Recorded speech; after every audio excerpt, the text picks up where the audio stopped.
thank you for joining the Community and Recreation Committee meeting for June. Do we have any apologies? So we've got a lateness for the Mayor. Anything else? Nope. Conflicts of interest. Do we need to note any conflicts of interest? There appears to be none. Well, it's only a lateness. So do we still need to move and second a lateness? Shona is. Well, we haven't received an apology. All right. So I'll move from the chair that, can I have a seconder with regard to the apologies, please? Thank you, Councillor Mellings. All those in favour, please say aye. Aye. Contrary, say no. Carried. Thank you. Thank you, Kate. Confirmation of minutes. Would anybody like to move that there are... Thank you, Councillor McLaren. Seconder, please. Yep, thank you, Deputy Mayor. All those in favour, please say aye. Is there any matters arising from those minutes, please? There appears to be none, so we'll move on now to the workshop of on the 21st of April. Would anybody like to move that they're... Thank you, Councillor McLaren. A seconder. Thank you, Councillor Mellings. All those in favour, please say aye. Contrary. Declared carried based on nobody said anything. Right, we have now deputations, and I welcome Ricky, who's actually online at the moment, and he's going to tell us a little bit about paddle courts. So the floor is yours, Ricky. Thank you very much. Good morning, good afternoon, everybody. It's currently 2 a.m. in the morning here. Good timing, actually, as I've just realised the All Whites are playing their first World Cup match as well. So I may very well stay up a little bit longer this morning. Thank you for taking the time. And thank you for inviting me to join your meeting today. As you're, I'm sure, aware, I've been speaking with Chris Brown and other members of the team for almost 2 years now about the opportunity of opening paddle courts in Waimakariri, Rangiora, and I would like to pursue this. It's something I'm very, very interested in, very passionate about, and yeah, look, I would like to understand any questions or concerns from your end regards paddle. I'm currently, like I say, based in Manchester. I operate a paddle club in Wigan. We are just under 1 year old, and I've been involved in paddle for just over 2 years now in terms of operating a club and growing my network in paddle. Before that, my background was hospitality, so I spent 26 years working in the hospitality trade in the UK. I'm originally from Timaru, and I studied for a tourism diploma at Timaru Polytechnic. I moved to the UK in 2000, and yeah, that's quickly me. I'd like to say I'd welcome any questions or thoughts from yourselves. Thank you, Ricky. Just the first question, can you explain what paddle ball is about? I know it seems like it's a mixture of squash and mini tennis or pickleball. How would you describe it? Yeah, no, that sounds correct to me. I do describe paddle as a combination of tennis and squash. Tennis in the sense that you are playing on essentially what looks like a small tennis court. It has service boxes, a service line, and a net across the middle, which you hit the ball back and forth over. The squash elements come from the fact that the paddle court is surrounded by a combination of glass and a metal mesh walls. So when you're playing paddle, the ball can bounce and rebound off the walls, and you can return the ball back over the net to your opponent, much like squash. So in terms of the playability of the sport, those two elements are in play, the tennis and the squash elements. Normally played as doubles. However, you can play it as singles. I do have a singles court in my club in Wigan. It's a slightly smaller court. Paddle courts are 20 metres long. A doubles court is 10 metres wide, whereas a singles court is 6 metres wide. So it can be played as a 1v1 sport. I would be intending to have both doubles and singles courts in my proposed location at Main Power Stadium. Okay.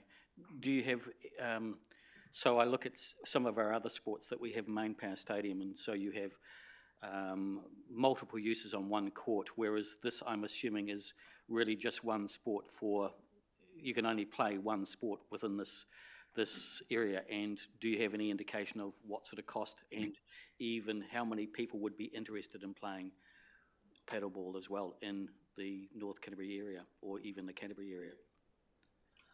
Yeah, no, that's correct. Paddle is primarily paddle on the court. You can play a football version. It's commonly called pad bowl. So you would play with a football, and you can play essentially 3-touch keepy uppy and play it back over the net. You can also use the paddle court for other leisure activities such as Pilates. So on Saturday just gone, we had a Pilates and paddle event, which was 45 minutes of Pilates followed by 45 minutes of paddle. You can also use the paddle courts for fitness type sessions. So I'm currently working with the strength and conditioning coach from the Wigan Warriors, and we're putting together a project we call Paddle Fit, which is essentially cardio, calisthenic type sessions that you would do on a paddle court, followed by paddle. So you might, for example, do 30 minutes of a cardio workout, followed by 30 minutes of paddle. So it can be used for a little bit more than just paddle, but yes, it is primarily for the sport of paddle. Excellent. Cool. In terms of the demand, New Zealand is a growing market. Globally, both New Zealand and Australia are very much seen as two of the next emerging markets. It's fair to say that there's definitely eyes on New Zealand and Australia from a lot of interested operators, and there will be more and more courts opening in New Zealand in the coming months and years. At the moment, the demand is I would say on the lower end due to the fact that the sport's relatively new. So cool. New Zealand at the moment has 27 courts across the entire country, and the South Island only got their first courts in December, which was Wilding Park in Christchurch and also courts in Nelson. So it is a very new sport to New Zealand, but I'm working on the basis of what I see here in the UK. My courts in the UK regularly exceed 65-70% occupancy per week. The number of courts opening in the UK is growing every single day, and I'm fortunate that I get to see every day, with my own eyes, the excitement and the growth of the sport. So, I'm well aware that it's like I say, very much a growing sport in New Zealand, and opening a club will mean that there will have to be that time and effort put into to get people down, to get them playing. But I know how addictive in a very good way the sport is, and I'm confident that New Zealanders will take to it, just like everyone in every other country has. Excellent. Thank you, Ricky. I'll throw it open now to other colleagues for questions, and we'll start off with Deputy Mayor Redman. Thank you. Good morning to you, Ricky. I'm assuming these courts are required to be in a building. No? They can be out? No. Yep, no, you can have outdoor courts. My courts in Wigan are outdoor. They can be outdoor with canopies, or they can be indoor. So there's plenty of options. So what are the outdoor for building and funding a court? Are you looking? Sorry, what was that? In terms of money or a site? Yep, no, just the location. I'm working with a UK-based paddle operator who is funding the sort of the expansion into New Zealand. So all I'm asking is for a site, a location, and the cost and the build. That is all 100% on myself. Right, and what is the cost to play? The cost to play. So the cost to play would be between $60 and $70 per hour, and there would be peak and off-peak times. So generally speaking, off-peak would be 6 a.m. till 5 p.m. and peak would be 5 p.m. until 10 or 11 p.m. and peak would also be all day Saturday and all day Sunday. So there would be two pricing. That cost is obviously shared between 4 people. So if it was $60 an hour, that would be $15 per person on the doubles court. Right, so we're talking about a commercial venture. Yes, that's correct. Yep, it's 100% a commercial venture. However, the reason we're speaking is, from my experience here in the UK, where I work very closely with Wigan Council, my sort of business model or my approach to paddle is to be very community focused. So to do so, I much prefer to work alongside council or with an existing sports club or perhaps at a school site. So finding a location where there's already an existing community, but maybe there's underused or underutilized land. So by building a paddle court, you're creating a vibrant sports hub, a community sports hub on otherwise, land that's not being used for anything. Thank you. All right. Councillor Mellings, then Councillor Doody. Doody first, yes? Just, thank you. Just, Councillor. sorry, sizing of the courts, what are they? Please. Yep. So a doubles court is 20 metres long by 10 metres wide, and a singles court is also 20 metres long, but it's 6 metres wide. So, obviously, when you're playing singles, the court's a little bit smaller, so you're not covering as much distance as you would on a doubles court. Yes. Cool. Thank you. Councillor Mellings. Thank you. Sorry about that. We were given some information with regard to your deputation about paddle tots. Is that connected to you? And are you proposing an adult court here? Are you proposing for children or both? Like, what are we looking at here? Yeah, no, great question. So yes, paddle tots is part of the package, part of the deal, in terms of bringing paddle tots to New Zealand. In terms of who plays paddle is, in my opinion, the most accessible sport that I've ever played, and I've played a number of sports. Again, speaking from experience and what I see at my courts in Wigan, we have 5-year-olds playing up to 75-year-olds.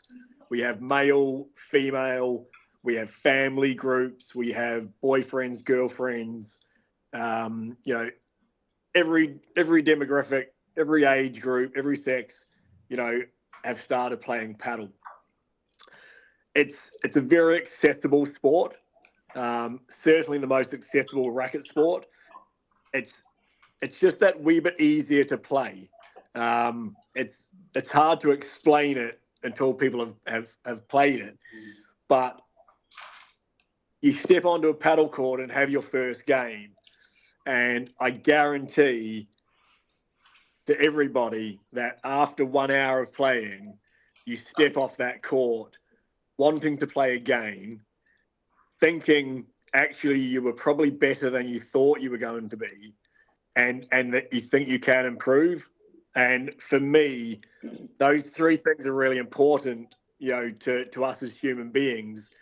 If you're positive about something and you've enjoyed the experience and you think you can get better at it, you're more than likely to want to play again. And that's what we see with paddle. You know, I don't know if anyone's ever, you know, experienced taking their young children to have a game of tennis, and it can be quite hard work. Paddle is just that little bit easier. You know, also the court has walls around it, so the ball doesn't run away as much, and you have to chase it. But the game is designed to be easier, and that's from the rackets, which are a foam covered in a carbon or a graphite outer casing, and the ball. It's a paddle ball is very similar to a tennis ball, except it's not pressurized as much. So it means the ball goes a little bit slower around the court. So it makes it a little bit more accessible.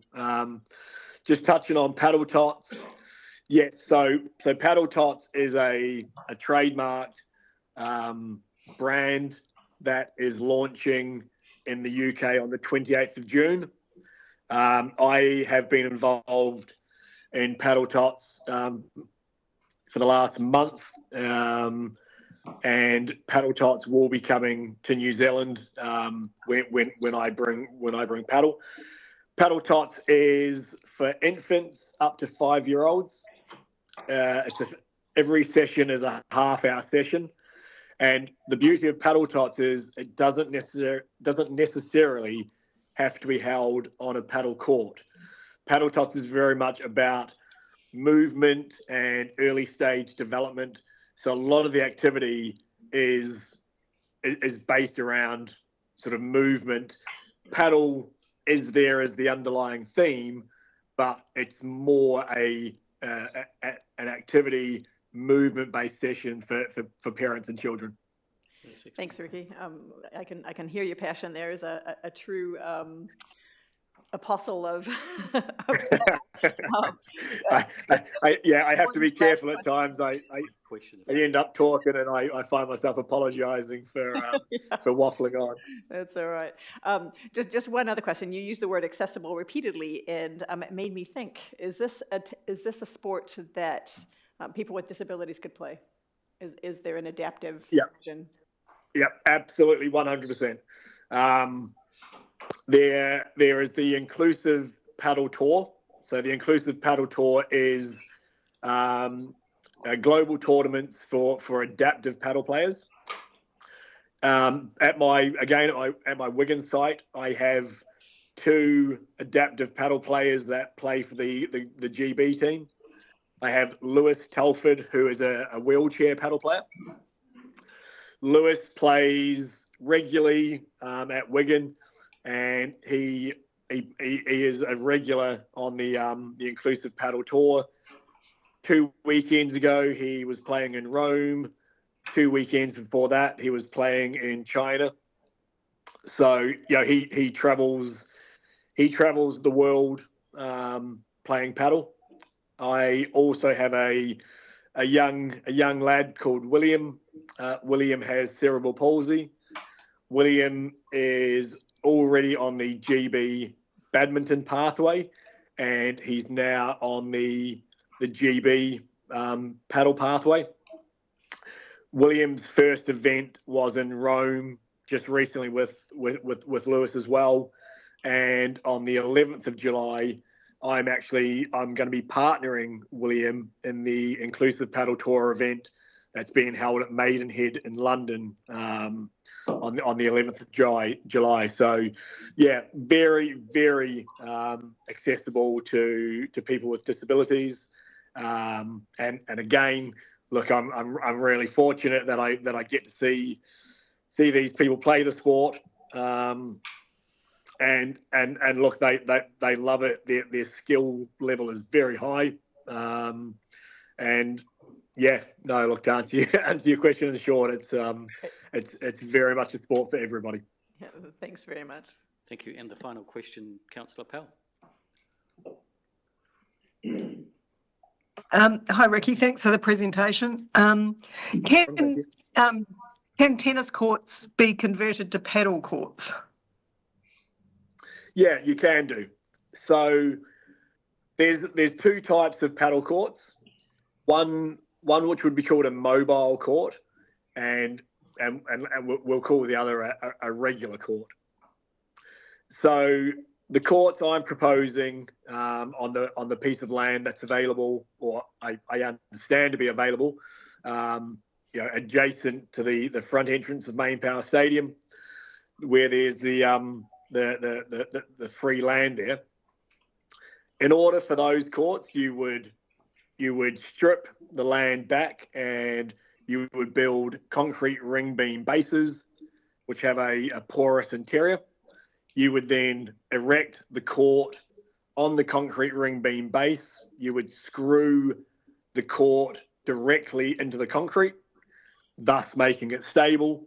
And the playing turf, which is essentially an AstroTurf, would be laid down over the porous interior, and you would play that way. If there is already existing hard, flat surface, such as a tennis court or perhaps a parking lot, you can, instead of doing the groundwork, so instead of doing the concrete ring beam bases, you can use a mobile court. Now, a mobile court simply has large sort of metal base plates that run the perimeter of the court, and the court is screwed into those very heavy metal base plates, and they act as the anchor for the court, and they hold it in place. So rather than screwing the court directly into the concrete ring beam, you are screwing it into the metal base plate, and you can lay that down onto the tennis court. The courts themselves play exactly the same. You wouldn't notice any difference in the playability of the courts. It just means one can get away with a little bit less groundwork than the other option. That's fantastic. Thank you, Ricky. Firstly, thank you very much for taking the time to come and do a deputation to the committee this morning, even though it's afternoon here. How I understand it now, you are to provide a formal presentation to council, is that right? Or to Chris Brown, is that right? You're going to be doing a formal proposal, is that correct? Yeah, so I've sent over the council partnership deck already, which I believe you've all seen and had a copy of. And my understanding is from Chris that after this meeting, committee will feed back to Chris to essentially say whether or not committee are happy to proceed. Chris has then said he will inform me of what the next stages will be, and I imagine those to be agreeing exactly what piece of land is available for paddle, agreeing the rent that will be paid, which I believe Chris has mentioned will will be a revenue share option based on court revenue. And then we will undertake and start the process of, gaining planning consent, et cetera, to make sure all the, everything's in place to go before we look to break ground. With the view that potentially, the paddle courts could be open, at the end of the year or early 2027. That's sort of the timelines that I have in my head and that I'm working to, and that's my understanding of the next steps after this meeting. All right, Chris is going to just explain now. So that's pretty much it. There's just a little bit in the middle. A lease would have to be formulated, and at the moment, the Rangiora Community Board are the people that have the delegation to issue leases and licences for recreation and reserve land. And as part of that process, we'd also have to do some community consultation. So we've got the start of a proposal that Ricky's already sent through. We'll have to get that proposal and then do a report to the Rangiora Community Board to give us permission to go and do consultation with the community. Once we've done that consultation with the community, we'd go back to the community board to seek permission from them to be able to actually issue a lease to Ricky to be able to actually proceed. So there's a few more steps in the middle there, but so similar, think of the Aqualand proposal that was in Kaipoi, a similar process when you're working with a commercial recreation provider to be able to make sure they tick all the boxes and those sorts of things. We've already looked at a piece of land down in Coldstream, which would be able to be large enough for paddle to be able to go on. We've been in consultation with Michael Sharp from North Canterbury Sport and Recreation Trust. So there's a few things which have sort of happened in the background to get to the point of Ricky coming here and doing his presentation. Thanks, Chris. So again, thank you, Ricky, for taking the time to come and do the deputation to us, and let's hope we see paddleboard in the North Canterbury area fairly soon, or before Christmas time, as you suggest. Go the All Whites. Yeah, no, look, thank you very much. I just want to add as well, I am speaking with Raylene Castle at Sport New Zealand, as well as Jim Ellis, who is Group Manager for Play Active and Recreation and Sport. I've got a call with Jim next week to discuss paddle with Jim and how it could fit into their sort of focus on working with communities to create more opportunities for play. So I very much see, paddle as something that sort of fits in with that mandate. And also I noticed, and congratulations on the Community Impact Award that you've won recently. And again, I think paddle, sits really nicely, alongside those opportunities, and in terms of getting our young people playing sport, families and groups playing sport, paddle is incredibly powerful for that. We work with a number of charities and schools here in the UK and here in Wigan, and it's incredibly rewarding. I would suggest, if anyone's not played paddle, your nearest courts currently are Wilding Park or Bishopdale Tennis Club. So definitely head down, have a game, be careful. It's quite addictive. But I think once you've had a go at the sport, you'll definitely see that you want courts in Rangiora. That's wonderful. Thank you again, Ricky. Sleep well. Right. No problem. Take care. Thank you very much for your time. Thank you. So Wood Road is the location of Wilding Park tennis courts. So we'll set up. Bishopdale tennis. So it's not at Wilding. Yeah, there's one as well, right. and is easily accessible.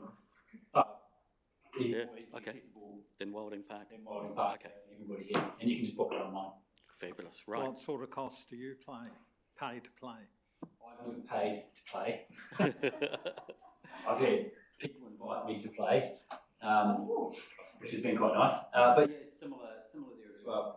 It's $60. I think it's actually $70 at Bishopdale. It's massive in Spain and South America, absolutely huge. It's where it kind of originates. And so even when I've been down there 2 or 3 times, it's been Spanish people and Chilean people who have come in afterwards and played. They love it. He was right. It is really easy. Yeah. We played against 2 15-year-old like New Zealand's best tennis players, and we didn't lose by much.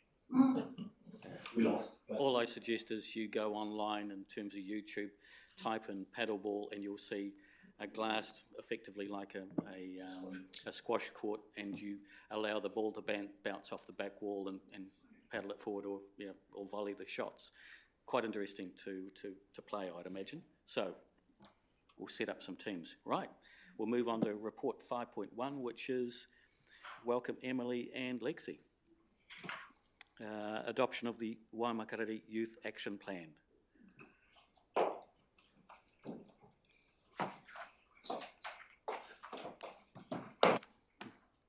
Nā mai, haere mai, welcome. You've had a change of, obviously, a role, obviously, Lexi. Used to be something, so you're a policy analyst now. No longer graduate. No longer a graduate. Graduate. Congratulations, well done. Right, who's leading it? I will today. All right, Emily. Kia ora Fire away. koutou. Thank you, Chair, for the welcome. So this report seeks the recommendation from the Community and Recreation Committee that Council approves the adoption of the Waimakariri Youth Action Plan 2026 to 29. The draft Youth Action Plan was released for consultation by the Community and Recreation Committee from the 18th of February to the 18th of March. That consultation received 8 formal submissions alongside informal health sector feedback and further input from internal staff. The dominant sentiment across all submissions were positive, supportive and encouraging. The constructive nature of these submissions allowed staff to further refine the plan into the document being presented today, including changes to the written content, the addition of images of local young people in local spaces, and the design elements utilised. We were appreciative of the support and input from Whitiora Centre Limited as care advisors to Te Runanga o Ngāi Huriri, who provided feedback and advice on the plan. Ngāi Huriri have been identified as a possible collaborator throughout the document, and staff will continue to actively seek out their interest and involvement in delivering the plan. We would like to also acknowledge the work of the Youth Action Plan Advisory Group, who have worked voluntarily with council staff throughout the process. This group is comprised of local young people and service providers. The Youth Action Plan Advisory Group have endorsed this document.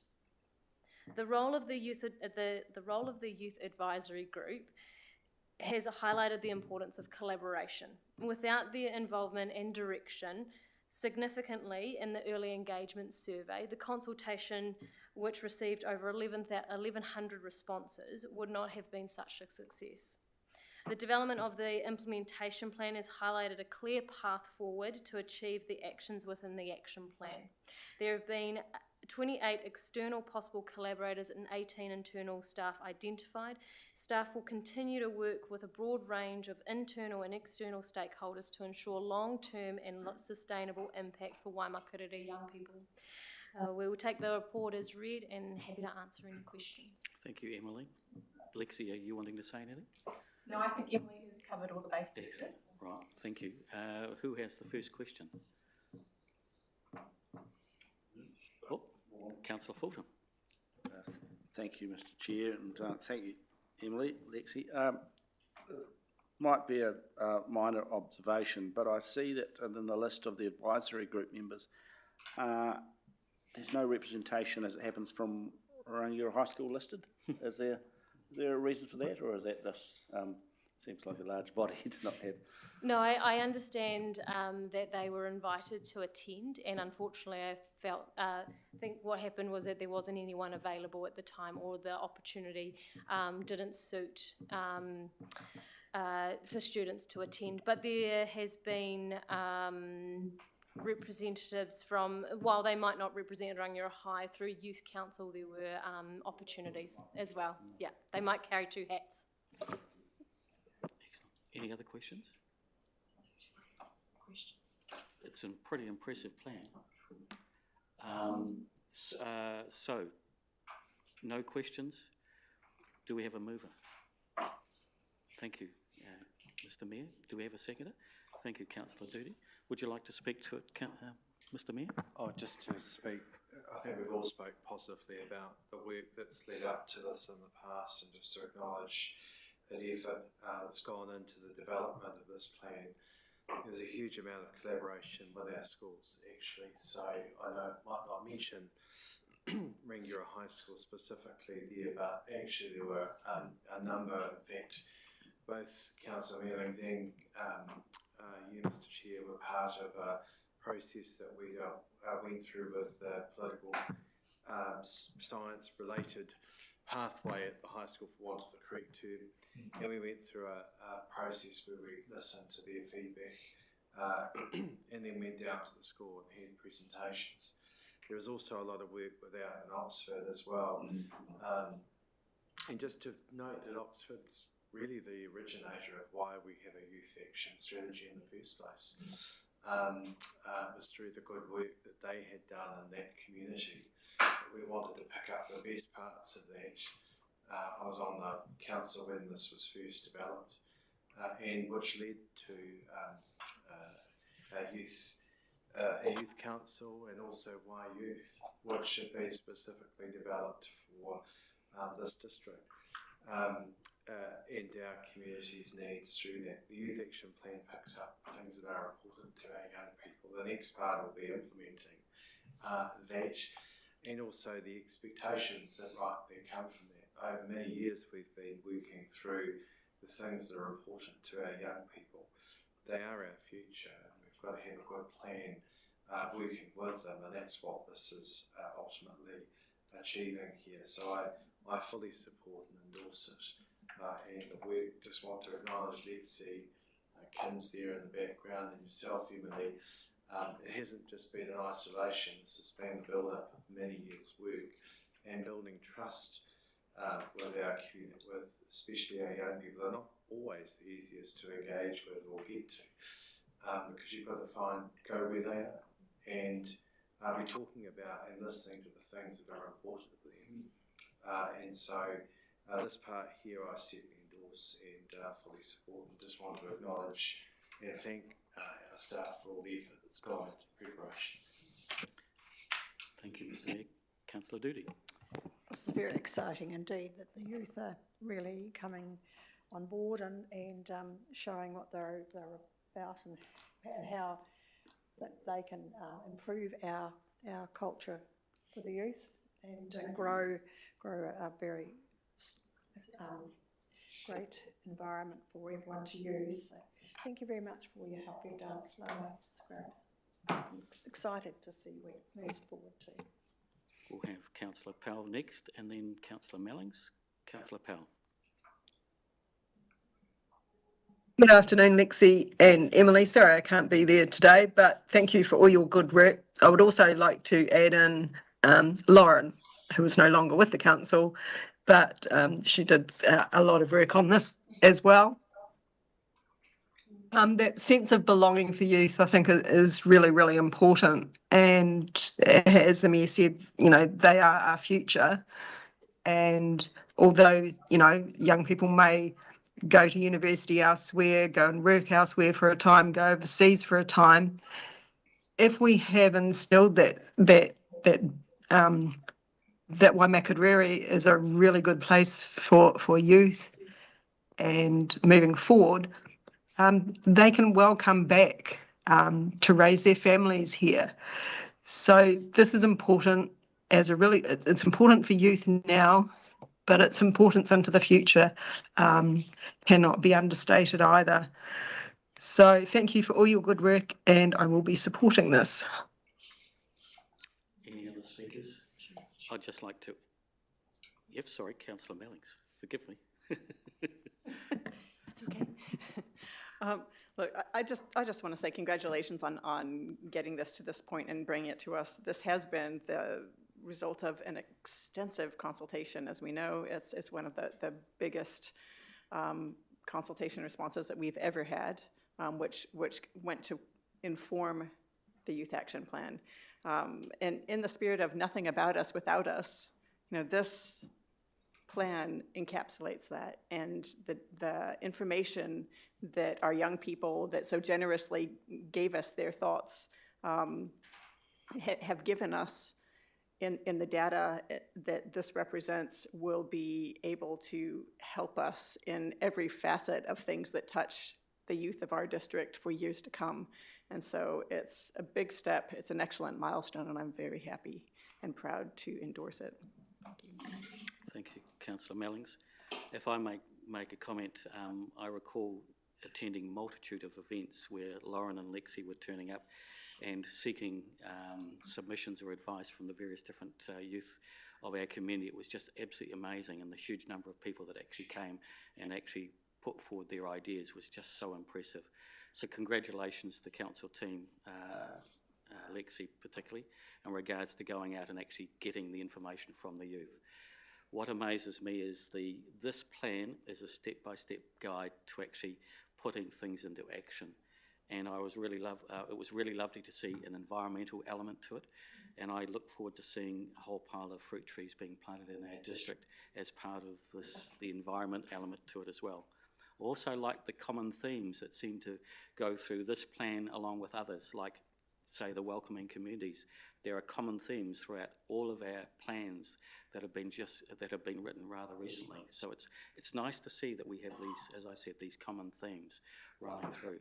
So I would ask that all of our colleagues support this recommendation. It's a wonderful plan and great work, and thank you for all the teams that have supported you and putting it forward to our committee, in particular communications team, Kim and the team there. So thank you for that.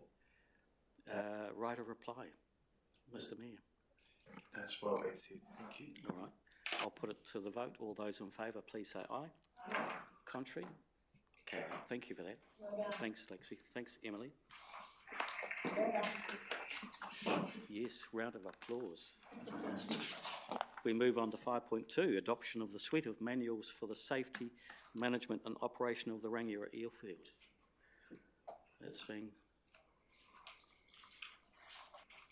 Owen, Duncan, welcome.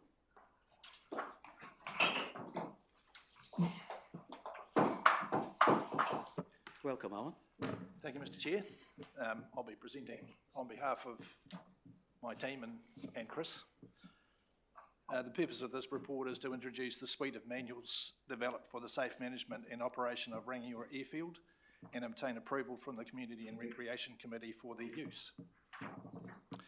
The purpose of the safety manual and associated documents is to provide policy and procedures for the safe and effective management of the airfield for users, neighbours and the wider community. The three documents also support the qualifying aerodrome certification process, should Council continue down the path of airfield certification. The operations manual provides the information, systems and processes that enable the Council to maintain the airfield in a safe condition. It meets Council's responsibilities and obligations under the Civil Aviation Rules and the Health and Safety at Work Act 2015. The Memorandum of Understanding and Fly Neighbourly document is designed as a voluntary best practice guide to pilots and aircraft operators who use Rangiora Airfield. It provides procedures which enable safe, orderly and expeditious flow of air traffic. It also seeks to support the amenity of airfield neighbours by focusing on aircraft noise management and prevention of harassment of stock while pilots perform some training manoeuvres in the wider region. I take the report as read and welcome any questions. Thanks, Owen. Duncan, are you wanting to say anything? Can I have the first question, if that's right? Is there a requirement for any or all the users of the airfield to actually comply with these manuals? Or did I hear voluntary? So in the lease documents, the requirements for users who hold a lease are required to comply with all legislation and regulations and those sorts of things.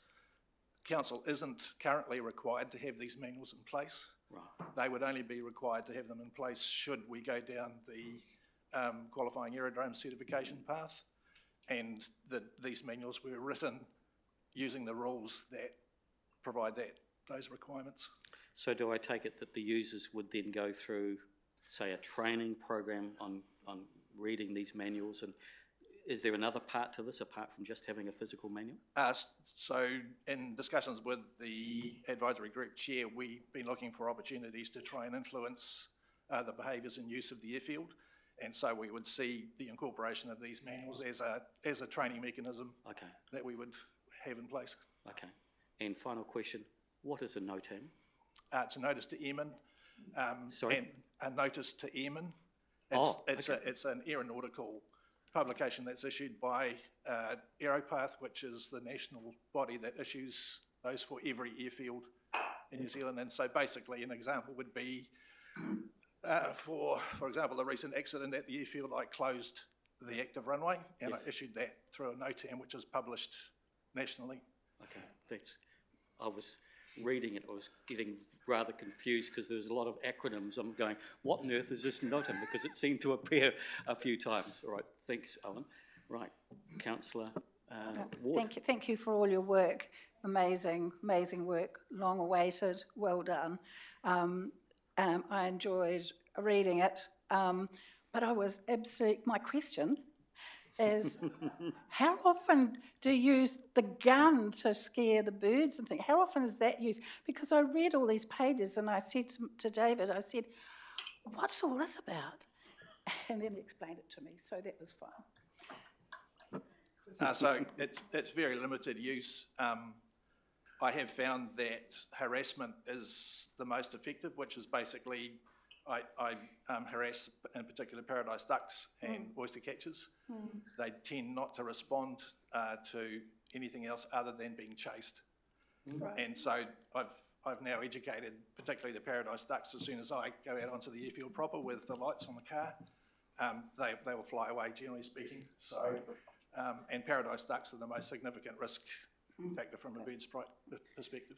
Well, seeing as I can't vote or anything like that, can I really express my gratitude for work well done, long awaited, well done. And there was a question there somewhere. There was a question. To start with. Thank you, The question was about the gun. Councillor If you can see, it's a challenge. It is, yes. Is there a whip or something that we need? Yeah, Councillor McLaren? Gabble, yes. Councillor McLaren, a question.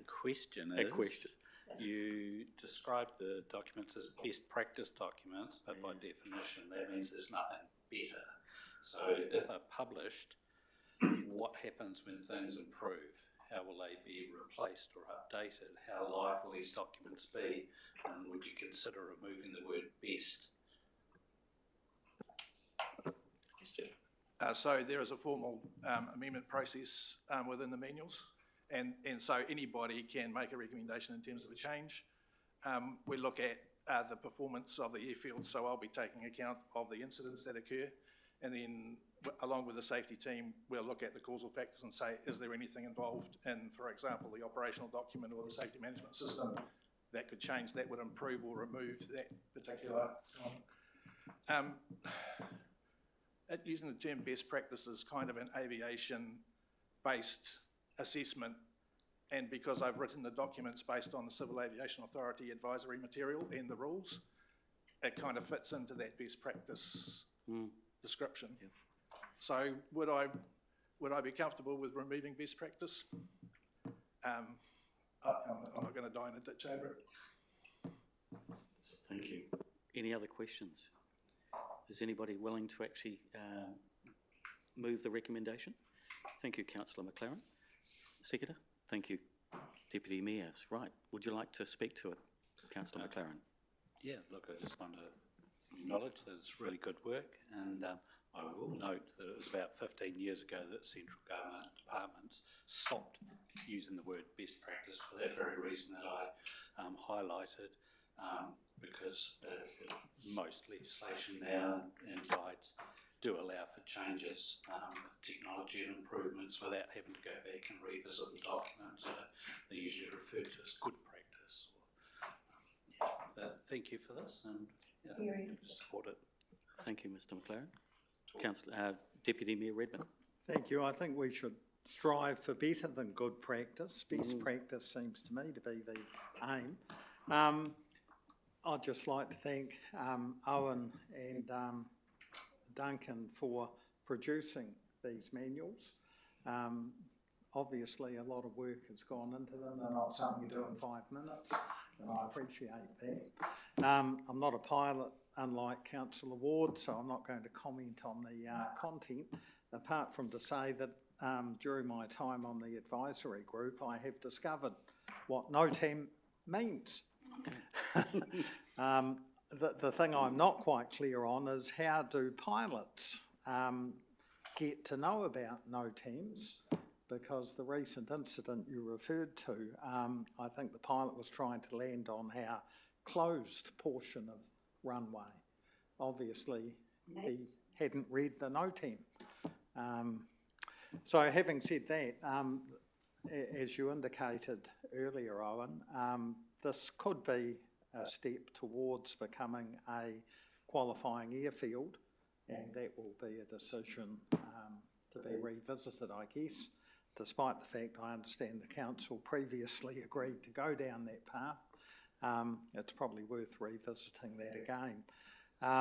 There is a small cost, it's a minimal cost in becoming a qualifying airfield, and there was a reluctance by some of the members of the advisory group to go down that path, and I've yet to quite work out why there is that reluctance, but no doubt I will discover that during my time on the advisory group. So very happy to support this, and thank you for all your work, Owen. Thank you, Deputy Mayor. Is there any other speakers? I'd just like to make a comment in terms of the comment best practice.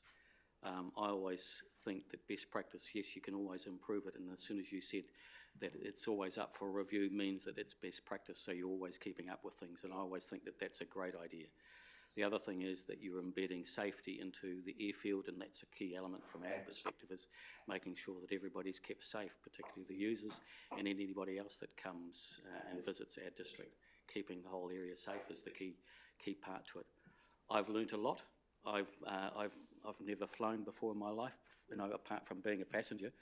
So reading NOTAMs and all of the other acronyms that are within this manual, certainly maybe if I could add one comment, Owen, would be a thesaurus of all of the acronyms, please, in the back of it, or an addendum or whatever it is that you would call it, as to what all these things are, because somebody who's not in the flying industry certainly would be baffled by some of these acronyms. But I'll be certainly supporting the recommendation in terms of adopting these suite of manuals, as I said, to keep our airfield safe and working well. So thank you for the work that you've done behind the scenes to put this in place. Right of reply, Councillor McLaren. No, thank you. I'll put it to the vote. All those in favour, please say aye. Aye. Those contrary, it's carried. Thank you for that. Thanks, Duncan. Thanks, Owen. Right, we're moving on to 5.3, aquatics. We've got Matt Greenwood. Welcome, Matt.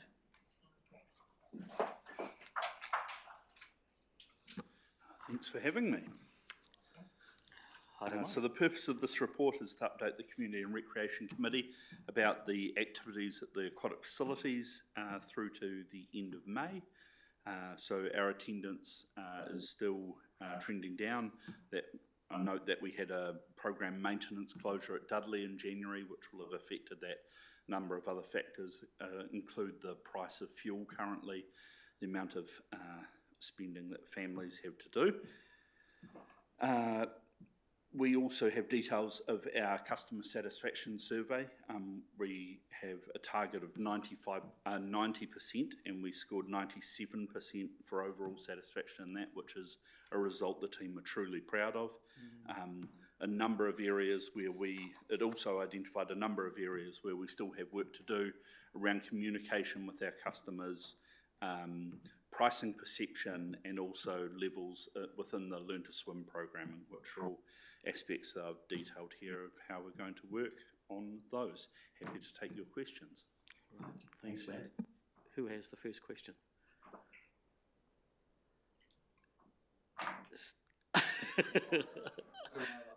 Happy to move. Happy to move. I've got a question. In terms of the communication, so how are you making alterations to the communication, Matt? What So changes there? one of the issues that's been raised a number of times are around our telephone system. There's a number of intricate IT details, and I'm well outside my lane at this point, but as I understand it, there's issues with when the phone call connects, it has to go through a number of steps to ring on our devices at the pool. We're currently working with IT to simplify that using a system the library's implemented, which bounces calls to the most of different phones around the sites, so that the next available person has more opportunity to answer those, so that people aren't hanging and listening to music and waiting on a silent call. They get put through to the most available phone a lot quicker. They've had a lot of success, I understand, there, and so we're working on implementing that change at our sites as quickly as possible. So in terms of people phoning, do they actually try and make bookings to, is that right? Yeah, we take bookings for the Learn to Swim program over the phone as well as in person. Okay, righto. There's no other possible or no other ways of making bookings apart from by phone, is It that right? can be done online. It's not currently something we offer, and with the amount of work that IT currently have on, that's something we're looking to do in future. Right, excellent. Thank you for that. So we've got a mover in Councillor Mallings. Do we have a seconder? Thank you, Councillor McLaren. Councillor Mallings. Thank you. Matt, I always smile when I read these reports because what always shines through is the earnestness of yourself and your team that for continuous improvement.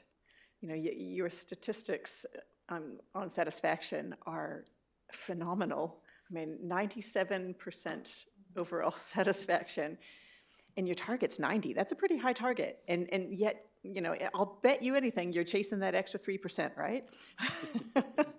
And it also blows my mind that you usually get 200 to 300 responses to your emails for feedback with the surveys, and you got 337.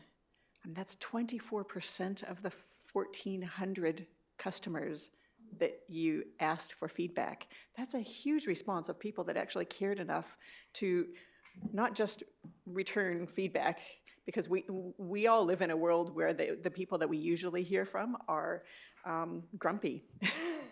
They want to tell us something that they're not happy with.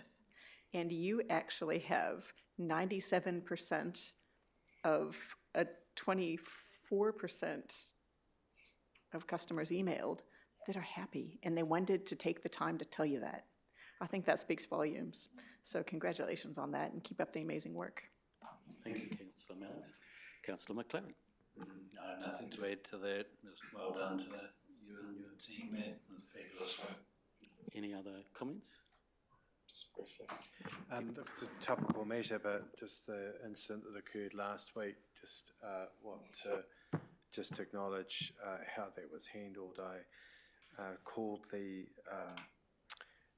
husband of the lady just to pass on our condolences. I know he'd already been reached out to, but just to his praise was very fulsome towards our pool staff, and obviously there was nothing we could do, and the coroner, I believe, has endorsed that view. It was a very sad incident, and but the support that was provided by our pool staff and obviously their expert training shone through. So he just wanted me to make sure I'd passed on our thanks, and I know that he'd been communicated one of our staff as well, but I just wanted to personally convey that today, because it was particularly trying. No one wants that to occur anywhere, and over the last few days we've had some other trying times in our district, but it's just those things really do make the difference in our community when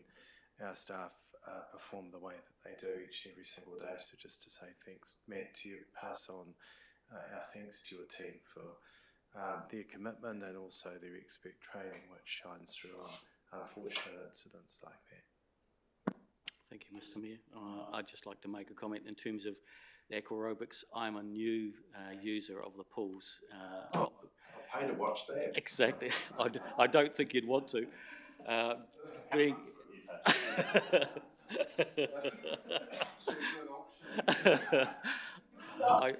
I must admit it is enjoyable. You've got a great team, Matt, and I can understand why you do get a 97% approval rate with regard to the satisfaction of the facilities that you manage for the council. You've got a good team, and certainly my involvement as being in the pool doing the aqua aerobics, yeah, they're enthusiastic, they keep you moving, and there's a lot of smiling faces at the end of the day, and that's what we're always wanting to see. So yes, you get a few percent of people that are negative about it, but yeah, 97% is impressive. I'd like to also thank your team in terms of how they handled the event the other day. It's not the best of things to deal with, but well done for the work that they did and helping that family. Going back to Councillor Mellings.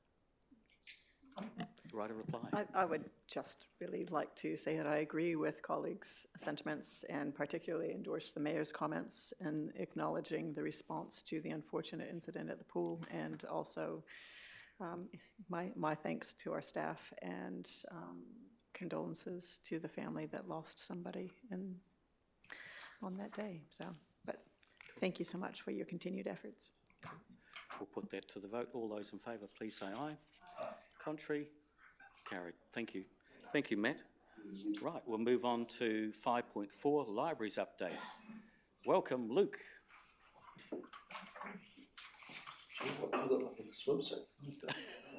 You don't want to see me in a swimsuit? No. No, we don't. No. Creative than a swimsuit. I am quite a visual person. I'll bring the meeting to order. I think we'll organise a gabble for this meeting next time. I'll bring this lot into order. Luke, this is always quite an informative process, isn't it? Yeah, from bird scarers to people and their togs. But yeah, kia ora koutou. It's my pleasure to present the Libraries Update to June 2026.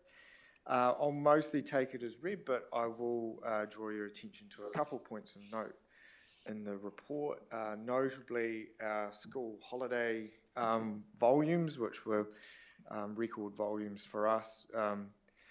We might want to have a chat to Duncan about the bird scare, maybe, because they just keep coming. We've had an additional 2,700 people come through over that fortnight period on the previous year's volume. There was no additional levels of service. We ran a themed event, a series of events on sort of the comics theme and focused on children and teen literacy, and it went really, really well for us. So if we look at our combined visitation this year, I think we're on track for over 400,000 visits across our 3 libraries for the first time. So it's a pretty substantial result, really. We had a finale Comic-Con sort of inspired event, and that attracted about 100 attendees. We had 97 at that. And we had a really great presence at the Oxford A&P show as well, alongside council colleagues, and we engaged about 260 people through that as well with our badge maker and doing sign-ups and all that sort of stuff. So yeah, that went really, really well for us. Secondly, and sometimes we talk about all the other stuff we do, but to bring it back to our books and our core purpose and collections and things, we've had some really good results in children and teen borrowing. So we've had increases above across the board, but this is a really notable increase, which reflects some of the work that the team have been doing. You'll see a picture there of our library assistant, Selwyn Gamble, and he's showing one of his favourite books as part of a Facebook series that we do. I can't say that I'm that relevant to youth anymore, maybe youth adjacent, to use that phrase, but my younger team members have very much been, getting out there and driving that youth literacy and, working with schools and in that space.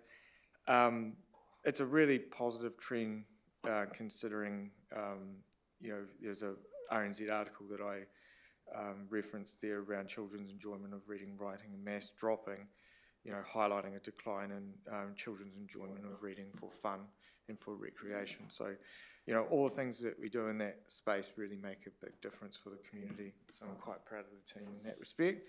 And then finally, just to profile some of the things we did for New Zealand Music Month, we packed out the Rangiora Town Hall Theatre for our final event. Sold out event. Yeah, we did. Yeah. And so Ben and Jason from our team worked with a lot of local schools supporting their curriculum. So we've provided schools with access to parts of our collection like sheet music and other things that are part of their curriculum for those that are studying music, and they were able to perform on the night. We had a ukulele orchestra, and it was a wonderful event. It was a real highlight. The range of ages at it was phenomenal. We had 8-year-olds all the way to a 97-year-old who was in one of the adult groups, which was pretty impressive. So, yeah, lots of positive stuff, and happy to take questions. Thank you. That's great. Who has the first question? Councillor Doody. Thank you very much. I was just interested in 4.1.2 with the deaf community. How did that go? Was it? Yes, so we collaborated with our community green space and comms team on delivering a sign language. It was a sort of a give it a go event, and it was very well received. So we're going forward, we're going to have a couple of introductory sessions because there's real demand in the community for people to learn those skills. So yeah, it was very sort of fun, light-hearted, quite low entry point. Yeah, it was great. Thank you. Yeah, I had a deaf auntie, so I was really thrilled to see that. Thank you. Councillor Fulton. Thank you, Mr Chair, and thank you, Luke, for that report. I noticed there's that natural drive for increased reading and learning literacy. So particularly adult learners or people trying to recover, some of those lost skills or skills they've never had, are there opportunities in our libraries for people to seek information to get themselves accreditation for learning, like unit standards, or not allowed to call them an NCA anymore, but the government's got a real drive back to basics for learning and reading and maths. So can you actually do that through a library? Can you actually pick up sort of... Yeah, great question. I mean, absolutely. I mean, we offer digital skills classes, and they are attended well by our older communities, but increasingly there are younger people that are going to those too. So you could actually do through a learning program? They do. Sort of so we offer a curriculum. So that's offered, that the curriculum's written by Digital Inclusion Alliance Aotearoa, and so they kind of get a micro credential at the end. They get a wee certificate saying that they've completed it, that they've come in for the course. The other thing that we offer is LinkedIn Learning, which we provide as part of our library membership. So anyone with a membership can access it. You can access all sorts of things on there to upskill and build vocational, capacity building and all that sort of stuff. And there's micro credentials on there, so they can actually add it to their CV to say, I've done this online course. Thank you.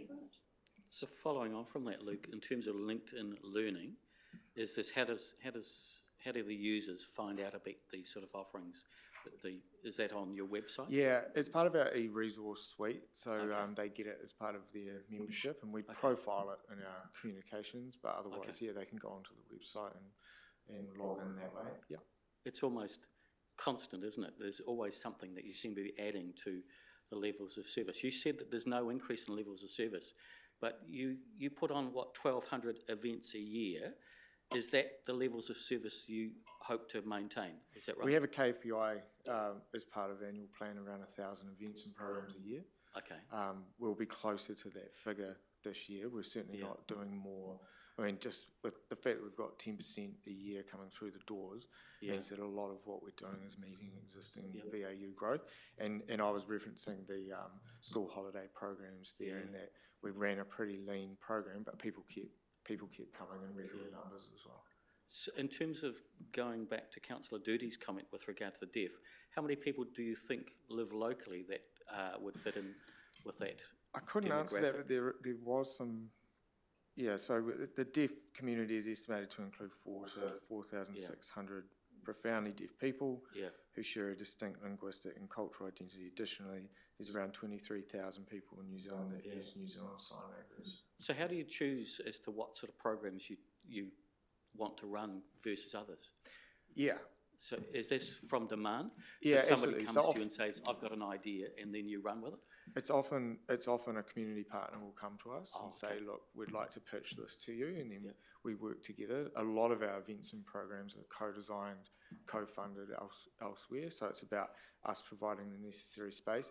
Because of space constraints, we're now at the point where we do have to say no, and we've got to line those up against our sort of strategic outcomes and make sure that it's something that we want to invest in. But yeah, increasingly, well, as a bottom line, we want to make it happen for the community. So yeah, a lot of what we do comes as a result of people approaching us and external partnerships.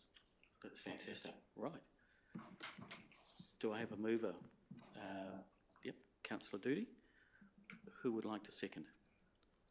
Oh, right, Councillor Mellings. Thank you for that. Councillor Doody. Thank you very much. This was very good indeed, and I really enjoyed reading everything about what the children are doing and the amount of books that they're reading and all the work that your team is doing around there to encourage children and adults, for that matter, to participate.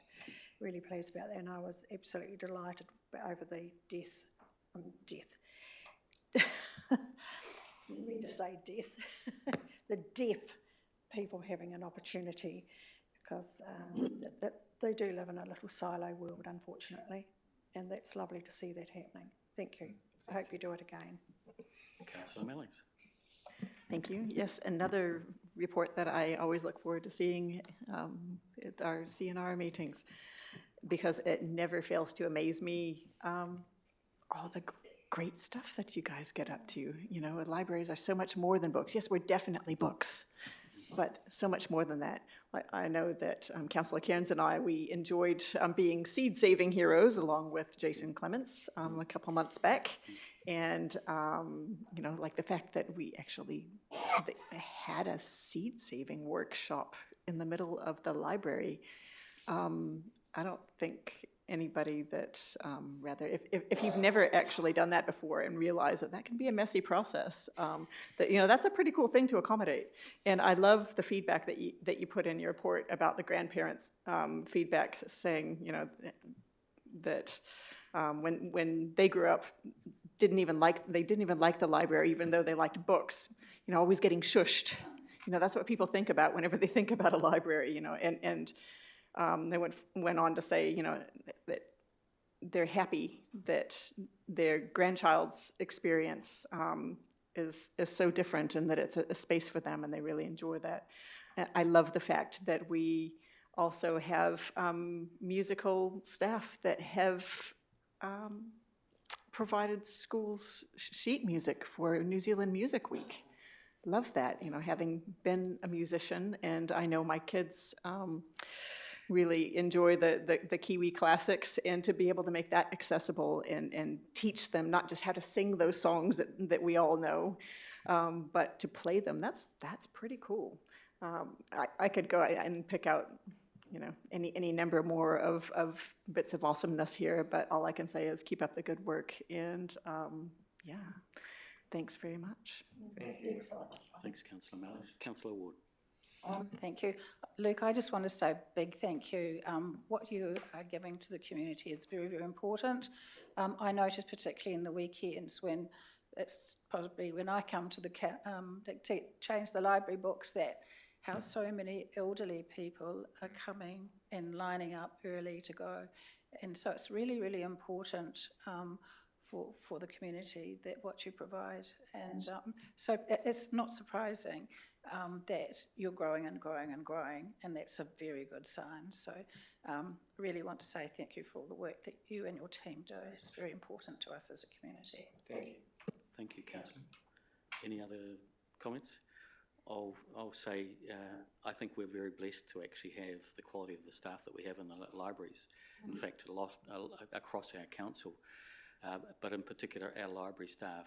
I look at the likes of Ben, who plays the ukulele, Jason, who's a doctorate in poetry, and all of there's so many staff that you can name that get in behind all of these activities and the programs that you run, the 1,200 plus programs that you run throughout the libraries. We're very, very blessed to actually have such quality staff, and if you can pass it on. I actually enjoyed going along to hear Rachel, one of the authors that spoke the other night at the Kaiapoi Library, and I couldn't believe that we had an author from Canterbury that has publishers in the UK and also in America, but also in New Zealand. Her work's published in 9 different languages, and here she is speaking at the Kaiapoi Library. It just astounded me, and it just goes to show that they wouldn't be turning up if it wasn't for the library staff to actually entertain and bring them in. So I would encourage everybody else to go along to hear some of those talks. Very, very good quality talks. Yeah, so thank you for that. So pass on to our team, or onto your team, the great work that they do. Keep putting on more and more events. So thank you. Throwing it back to Councillor Doherty, right, a reply? No, you're okay? Right, we'll put it to vote. All those in favour, please say aye. Contrary? Carried. Thank you, Luke. No, Have thank a great you, my day. pleasure. Right. We'll move on to portfolio updates. I've already sent around an update with regard to green space, parks, reserves and sports grounds. If there's any questions to that, I'll take it. There's none. I've already emailed. You've got them, received them? Okay, cool. Right, we'll move on to community facilities, including aquatic centres, multi-use sports stadium, libraries, service centres, town halls and museums. Councillor McLaren. That's me. Well, as you noted, the aquatic facilities and libraries are both within this portfolio, and I want to acknowledge the reports from both Matt and Luke that celebrate the outstanding work of your team. So that only leaves museums, town halls and all of our stadiums for me. But I do just want to note that, especially in relation to the libraries, that the 400,000 unique in-person visits and 500,000 books issued are just phenomenal numbers, and some of us attended a recent events workshop back on 5th of June, and it was noted there that the libraries hold more community events in this district than any other organisation, professional or otherwise, and that figure of more than 1,200 community events a year is just staggering. So it's just a great achievement, so we've got a lot to be proud of. Museums, as flagged at the last meeting, I did attend the North Canterbury Museums Liaison Group on the 2nd of May, and that includes museums from Hiranui and Kaikoura. And interesting to hear the presentations from the different museums. They've all got their own unique perspectives and things, but some similar issues came to the surface, especially around digitisation of the collections, just how long that takes and just who's got the abilities to do it, and then archiving the original material so it doesn't get damaged, that they can actually work on the digital collections, and how to make those more accessible to people without relying on the bricks and mortar buildings and in-person visits. They're all struggling to recruit younger volunteers. There's generally the older people who remember everything that happened in relation to all the artefacts that are in their collections. So it's just how to approach that. And they also noted, or certainly one museum did, that they used to get a lot of school visits, but now there's an expectation from the teachers that they'll go to places where there's already an educational package ready to be delivered by whichever place they go to, and that our local museums don't have that capability or capacity. I think they kind of expected that, yes, they'd have school visits, or they used to, and then the teachers would, provide the education package themselves within that environment. So they're having to adjust their expectations and think about that. That particular group concluded with an excellent presentation by a representative of the Wolf's Bridge Restoration Group. And the person highlighted a previously not well-known piece of local history and the plans to restore that, and that went down very, very well. Sure, it was me. Oh, yeah, it was too. It was you. Magnificent sound of my show. It was. The Rangara Museum had their AGM recently, and they now have a new chair. That's John Brandt-Geeson, and a new secretary, Dennis DeVissa. And I do just want to acknowledge here that the previous chair, John Biggs, and the work that he did, but especially Kay Worsfold, who has been the secretary for more than 30 years doing the work there. So I know that family forever, for a long, long time, and her husband Norm was there, and it was so sweet to see this couple give a hug and congratulations to each other afterwards for that work. And I understand, Luke, you're going to be representing several of us at the next committee meeting on 14th of July, so I'll be looking forward to hearing anything that might come out of that. Moving on to town halls, I just want to acknowledge again that our fabulous Rangara Town Hall is going to be 100 years old, and for the celebration of it being 100 years old will be on September 5th. Right. And there's a committee that's organising an event for that day. What an amazing facility, and just the high quality of productions and activities that go on there, and Les Miserables is really just set a standard that's just going to be so hard to follow. I mean, they put on 15 performances, which is more than North Carolina Musical Society's ever done before. Every seat was sold for every single performance, and the reviews were just out of this world. That's put them in a really good position. They put on 2 productions a year in May and October, and so they're going to put on Little Shop of Horrors in October. And if Les Mis is anything to go by, then this is going to be a stunning show. It's a technically demanding production, and I wouldn't be surprised if it's at Weta Workshop's quality of special effects. So when you see those tickets go on sale, they will sell out. So get in quick. It's definitely one, and it's a hilarious production, so well worth seeing. Finally, Main Power Stadium. Probably about the only thing to report there is there's still ongoing leaky roof issues that have plagued the building since it was opened. However, I understand the contractor, installer and others have been very good as they try to find a permanent solution, but it's clear that further work is still required before that is achieved. Any questions? Any questions of Councillor McLaren? I'll just have, just to give you a heads up, in terms of the Rangara Town Hall, the celebration to celebrate its 100 years, it's on the 5th and the 6th of September. On the 5th, which is the Saturday, there'll be 2 productions, and effectively it will be snippets of users' productions. So there'll be choirs, there'll be musicals, there'll be all sorts of things. And as I said, there'll be two of those shows, like a matinee and then a later evening one.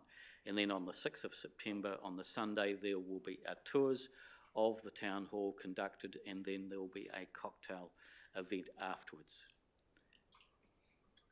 Sorry, just in relation to the leaky roof, is that a design fault or a workmanship fault, Chris?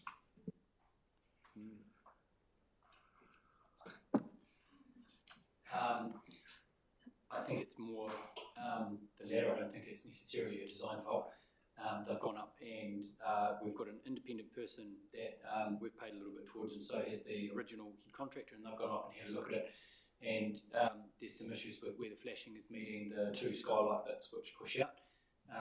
They've done some dye testing and found the water to go through those bits, and I think that it is more of an installation problem than a design problem. And that hopefully means that there's an easy fix that they can actually get up there and implement. That's what I believe. I don't know, Duncan, whether or not you have any more to say about that. Yeah, cool. So hopefully it's something that can be easily fixed and we get up there. But it's been ongoing ever since we actually built it. We've got retentions that we're holding back from the contractor, and we won't be releasing those retentions until we've actually got a fix to the building. Okay. Any other questions? So we'll move on to community development and wellbeing. Councillor Powell, who's online. Thanks for joining us online, Shona. Good afternoon. Sorry about the croaky voice. Well, the Youth Action Plan, that's really good to get that adopted today. So that gives us the next 3 years anyhow, a place to start. The Mayor's Task Force for Jobs, the contract has been met for this year and has been renewed for next year. Homelessness, so that the recently established Homelessness Advisory Group meets this week with terms of reference to be established. Creative New Zealand, so there's some changes happening there. There's going to be establishment of regional partnerships enabling regions to make decisions about their arts development needs. So from next year, they will partner with organisations across the country to distribute resources. So planning's continuing for the annual Youth Futures Employment Expo. On the 18th, there is the mini conference for not-for-profit workers and volunteers. There's 75 registrations so far, and they're hoping to reach 100. So a recent neurodiversity education workshop in Kaiapoi sold out with around 130 attendees. So that was the fourth in a series of popular seminars. So that's pretty amazing to get 130 attendees. So the annual Violence-Free North Canterbury fundraiser and awareness raising event had 95 entrants. They raised just under $3,500 for family violence projects. And I would note that the library team won the quiz. So well done to them. So we had the launch of the Welcoming Waimakariri Plan 2026-29 and signing of the Statement of Commitment last week. Around accessibility, the first core board in the district at Victoria Park will be unveiled on the 25th of June at 1 p.m. So thanks to the Green Space team for their input on this for the disability community. And bocce balls are now available for people with disabilities or limited mobility to use on the marked courts at Main Power Stadium. They were donated by Bocce New Zealand. Community Wellbeing North Canterbury, their winter care drive is underway, helping provide support through the colder months with a number of local businesses acting as collection sites. They managed to secure some really good funding from the Mental Health Foundation.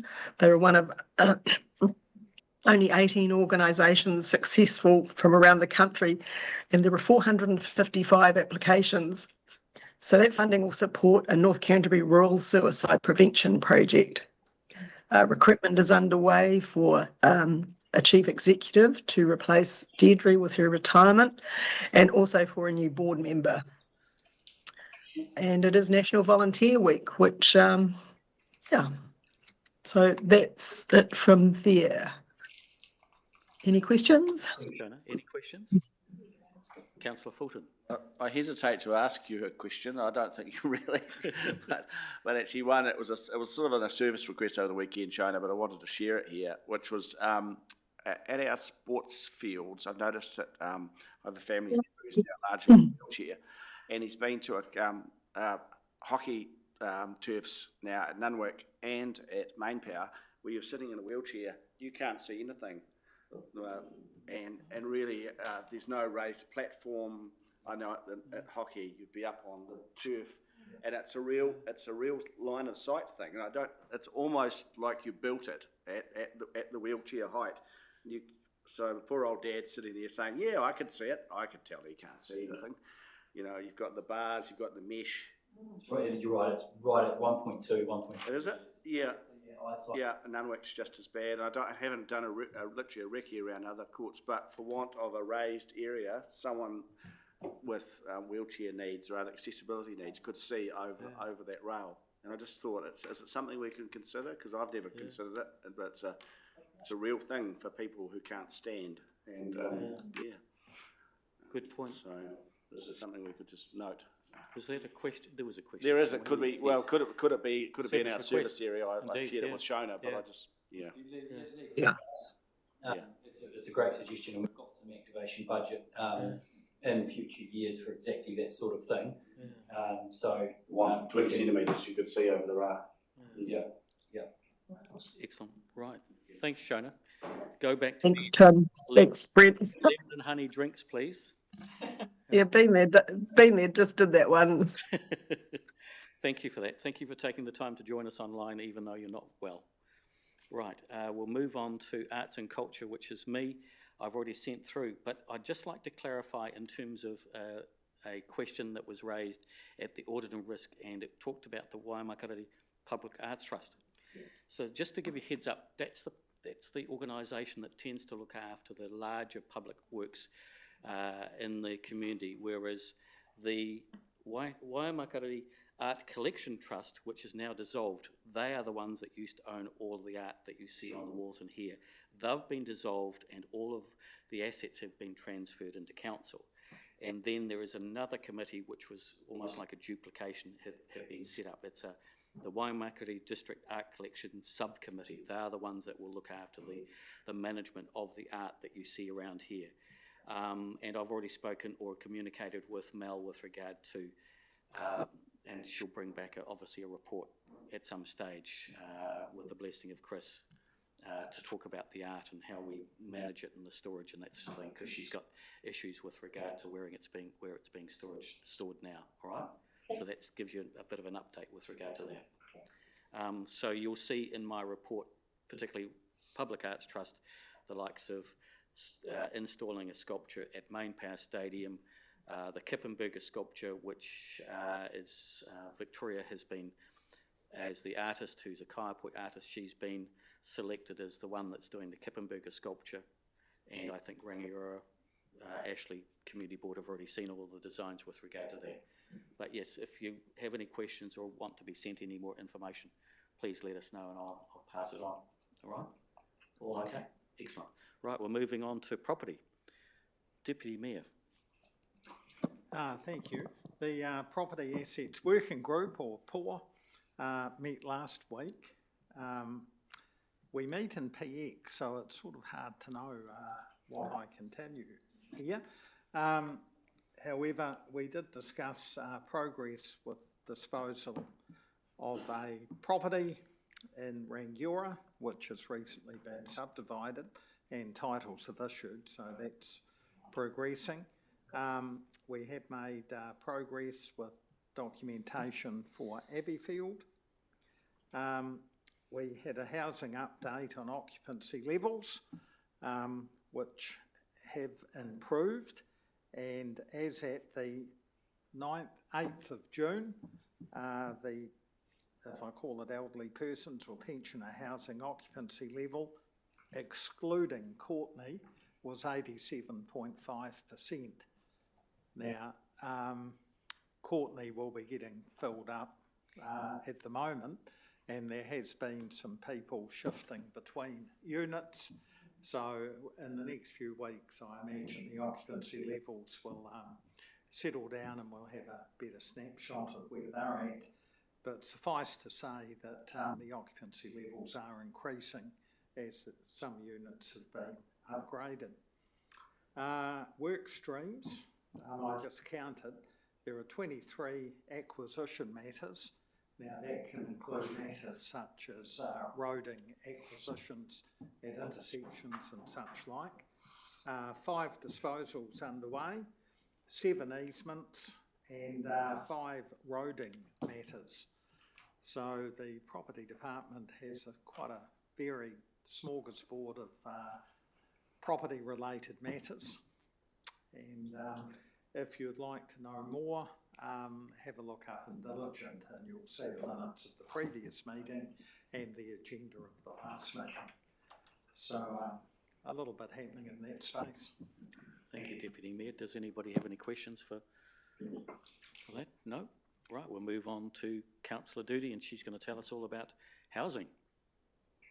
Well, Well, there's not much more to say about housing because the he councillor... stole the thunder, did he? Yes, he did, but I will say just how great that new development is. It's really fantastic. I don't know, there were about 12 vacants, 12 taken, or is there any more than that taken since Chris or not? Yeah, we'll be literally filling them up. It should only take another 2 or 3 weeks and most of them should be full. That's really great. We did have to transfer some from other areas, and so that meant that the So that's percentage number down. We've got to backfill those now, but we're actively doing as fast as we can. That's really great. Do we actually have a focus on filling the tenancies with waimakariri residents, or do we just take them from anywhere? They're on our list. Doesn't necessarily have to be waimakariri residents, but I believe they all are, though. Yeah. No? Some of them have got family out here that they want to come out to, and that is understandable, but there's, yeah. Okay. Thank you, Councillor Doody. Right. Any questions? Yep. Councillor Fulton. Just thank you, Mr. Chair. Just jogged my memory. We have a consultation coming up next week in Oxford for the, let's say, a pump track in Pearson Park, which is very adjacent to a pension housing. We've struggled in the Pearson Park advisory, I think, to connect to the neighbouring users. And I just wonder, can we make sure that we have that group or representative from that group at the public meeting? Because just what we'd love to have a view, I think, of the Pearson Park advisory, what they think about having, not quite next door, but a pump track nearby. How would you like that to be? Well, I don't know whether it's is there a liaison group or some sort of group, people who can coordinate that message and deliver it to the pensioner housing units to tell them that there's a public meeting on? Yes, we can. Yeah. So I'm just not sure that they've been captured yet, but I'd love to hear from them.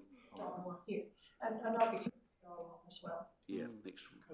Just give me all the information. Thank you. But definitely Donna Hooper. Yeah. Okay. she has the residents there on the day-to-day basis. Yep. Okay. Fabulous. Right.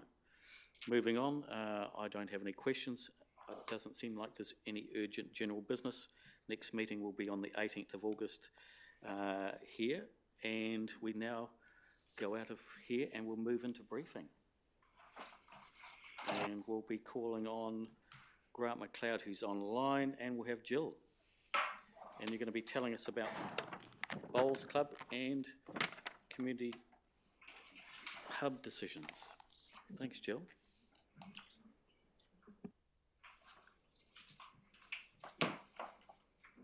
I'm going to help present, so I'm coming to the back of the room just to make it a little bit easier. Fabulous, thanks, Chris. There's just one other thing. I would imagine that this would be Kay's last meeting. Yes. Is that right? Yep. So just to give you a heads up, Kay, you're going to be retiring and putting your feet up, but I'd just like to thank you on behalf of our committee for looking after us as being the governance person, so thank you for that, and we hope that you enjoy your retirement. You've certainly earned it, so thank you for that. Thank you very much. I know that the committee isn't my normal committee that I cover, but I'm happy to take that response from you. But Courtney normally covers this meeting. Thank you very much. Thank you for all the work that you've done over the years. Just didn't realise this was your last meeting here with us, but thank you very much. Personally enjoyed getting to know you. For this committee, for this committee, but you're finishing this week, is that correct? Yes, I'll finish tomorrow, and then I'll go for surgery. My final official day here would be the 16th of July, but I won't be in the office. Well, I missed you early in the morning, as you're prone to come in early, which is a good time of day for those of us that like starting early in the morning. But I especially have enjoyed working with you over many, many years, and just want to acknowledge how much effort you've put in